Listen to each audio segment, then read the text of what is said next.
For years, a predator moved like a whisper through the Andes Mountains. He would just appear in crowded markets and then vanish into the fog, leaving behind nothing but silence and a terrifyingly long list of missing children. No one knew his name, no one ever saw his face. And then, the rain began to fall. So, picture this. It's March of 1980. The city of Ambato, Ecuador, is getting absolutely hammered by torrential rain.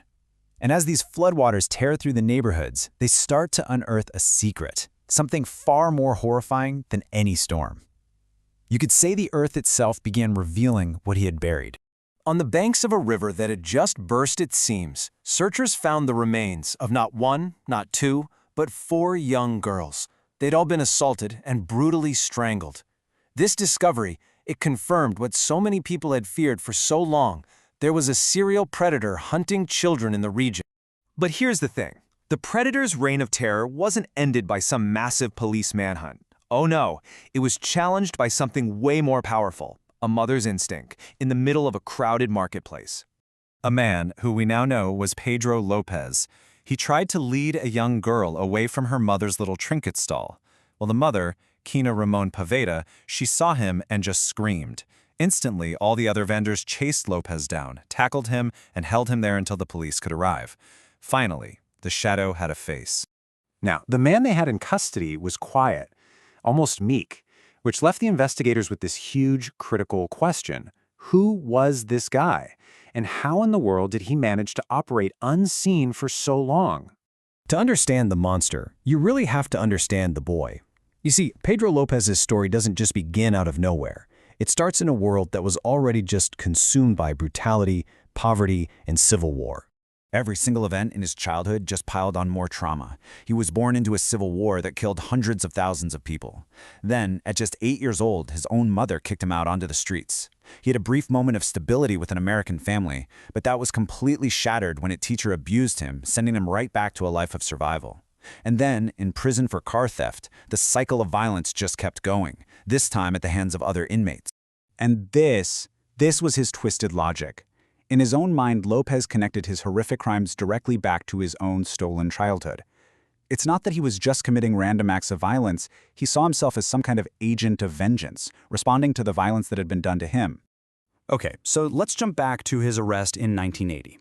In custody, Lopez was just silent. He refused to answer any questions. So the police, they had their prime suspect, but they had no confession and no real evidence tying him to all the other disappearances. They knew they needed a new strategy. So they came up with this plan, and boy, was it a long shot. They put an undercover officer, Captain Pastor Gonzalez, right there in the cell with Lopez. For 27 days, Gonzalez just patiently worked on him, gaining his trust. And finally, Lopez started talking.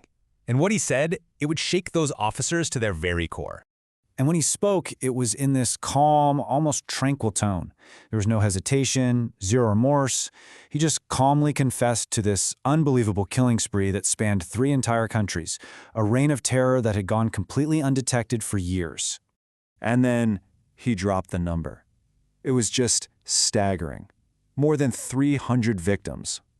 The officers in that small provincial station realized they weren't just dealing with a local killer. They were face to face with one of the most prolific serial murderers in modern history. His method was chillingly consistent. He preyed on the absolute most vulnerable, young, impoverished, and indigenous girls, whose disappearances were sadly often dismissed by the authorities. He used their innocence against them, luring them away with cheap trinkets, and just to prove his claims, he led investigators on this grim tour, pointing out the locations of 53 separate graves, one by one. So you have a confession. You have dozens of bodies. Case closed, right? Justice is served. Well, what happened next is maybe the most shocking chapter of this entire story. A legal system that was just completely unequipped for a crime of this magnitude. For the 57 murders he was actually convicted of in Ecuador, Pedro Lopez was sentenced to just 16 years in prison. That was the absolute maximum the law would allow at the time. It didn't matter if he had killed 1 person or 100. And if that wasn't bad enough, he was released in 1994 after serving only 14 of those 16 years.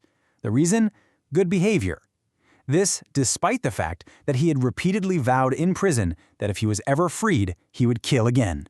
So the question is, where did he go? The final part of this story isn't about justice. It's about a chilling, unresolved mystery. It's about how a monster was allowed to simply vanish.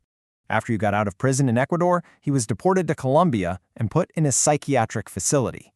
But in 1998, after just a couple of years, a psychiatrist declared him sane and recommended he be set free. He walked out of that asylum and was never officially seen again. To this day, nobody really knows what happened to him. Did he just die of natural causes somewhere? Was he quietly killed in an act of vigilante justice by a victim's family? Or, and this is the really terrifying thought, did he simply slip back into the shadows and continue his horrific work in total anonymity? We just don't have any definitive answers. And that uncertainty, it's made all the more terrifying by the experts who actually studied him. The professional consensus was crystal clear. Pedro Lopez would always be a danger. This was a man without empathy, completely incapable of change. So this story ends not with a resolution, but with a question that has haunted 3 nations for decades. It's a chilling reminder of the systemic failures that allowed a monster to just walk free and disappear from the face of the earth. Where is the monster of the Andes?